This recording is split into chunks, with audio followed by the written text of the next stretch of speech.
From the heart of Yerevan to all corners of the world, this is Civilnet's Daily News Digest for Wednesday, October 2nd. I'm Paul Chaderjian. And I'm Maria Titizian. In today's Digest, calling attention to victims of domestic violence.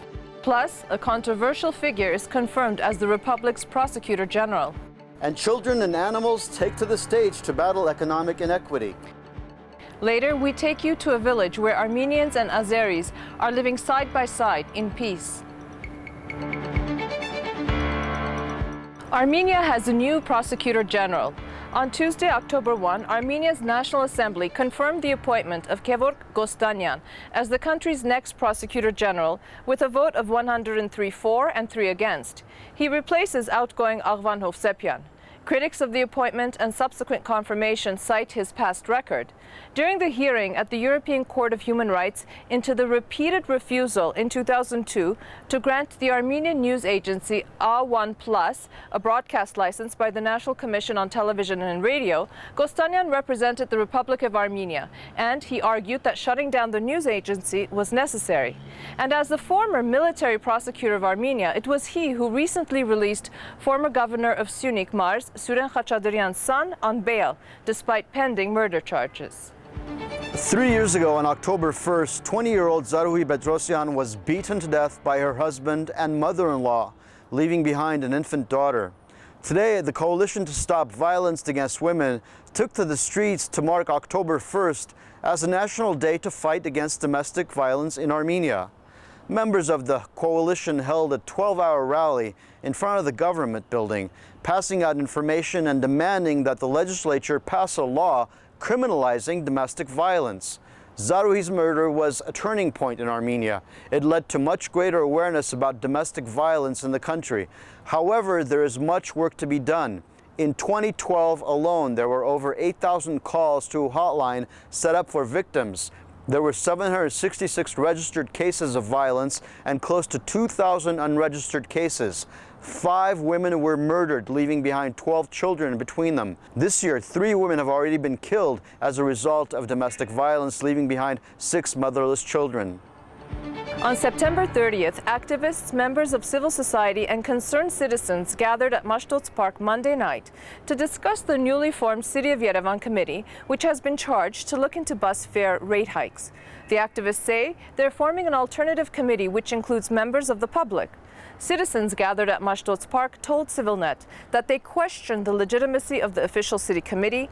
They point to the fact that the committee is headed by Henrik Navasartian, who is not only the head of the Yerevan municipality's Department of Transportation, but who himself allegedly owns one of the bus routes. Navasartian was also a vocal supporter of the 50% hikes, which led to citywide protests in the summer. Navasartian's committee held its first meeting last week, but failed to reach any decisions. You can watch the full report by going to civilnet.am. Now that President Sargsyan has announced that Armenia will not sign the EU Association Agreement and will sign the Russian-led customs union, what happens next? That was the topic of discussion on Civilnet today. Civilnet founder and director Salpi Ghazarian hosted Georg Gabrielian and Boris Navasartian. They are 2 veterans of civil society projects in Armenia and members of the European Union's Eastern Partnership Civic Forum. First of all, we need to make stress on public awareness, because even if our government make a mistake, this mistake has to be analyzed and suggested to the public for discussion. Public has to understand whether this was a mistake or not. And so we have to explain as much as possible what was the association agreement, what we lost, and what we win or lose again with the customs union. This is very important for the public. The men also discussed the future role of Armenian civil society organizations and their democratic ambitions. You can watch the interview on Civilnet or by following the link on your screen. As we reported yesterday, Foreign Affairs Minister Edward Nalbandian spoke at the UN General Assembly. While he was in New York, he also met with his Azerbaijani counterpart Elmar Mamadyarov and the OSCE Minsk Group co-chairs on the sidelines of the UN General Assembly. Following the meeting, the co-chairs issued a statement, quote, "The ministers reiterated their determination to continue working with the co-chairs to reach a peaceful settlement of the Karabakh conflict." End of quote. The co-chairs will visit the region in November to discuss with the presidents their planned summit later this year.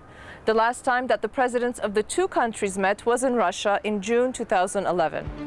I dare you. That's the message from California's powerful Speaker of Assembly, John Perez, to Azerbaijan.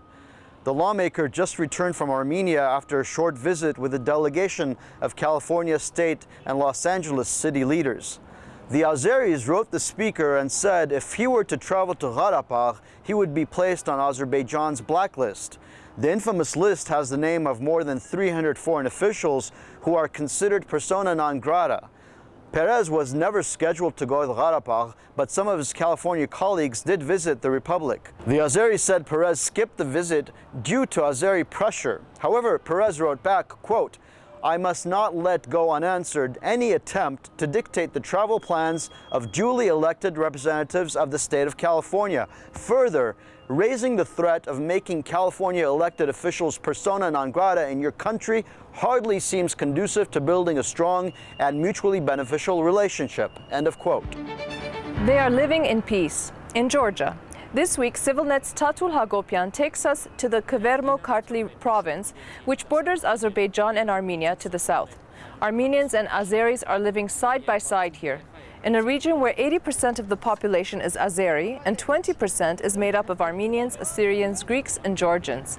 In the Merzeyovka village, Tatul reports how the two cultures live together in peace, how Azerbaijani students attend the Armenian school and learn Armenian. He says that Merzeyovka could serve as a model of tolerance. The couple that runs the school says teachers treat all students equally. One Azeri resident who's lived in the village for more than 50 years spoke to Civilnet in Armenian, telling Tatul that her husband, children, and grandchildren have all gone to Armenian school and they have lived with Armenians like relatives and family for decades. And finally, the 11th annual Hi-Fest Performing Arts Festival kicked off in Yerevan last night with an innovative stage production called Animals and Children Took to the Streets. The show includes animation projected on 3 screens, live actors reacting to the animation, and live music performed by a pianist, all on one stage.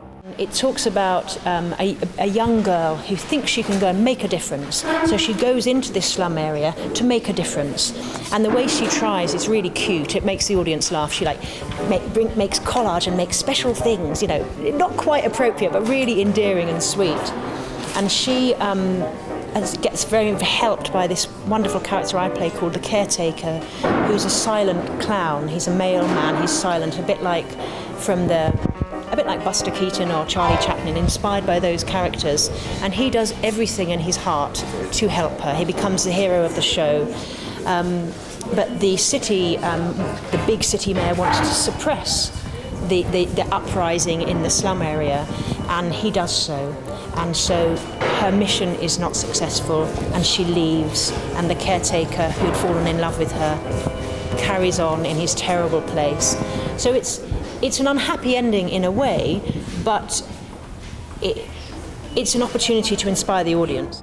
The British Council invited the UK-based production company called 1927 to be part of the festival.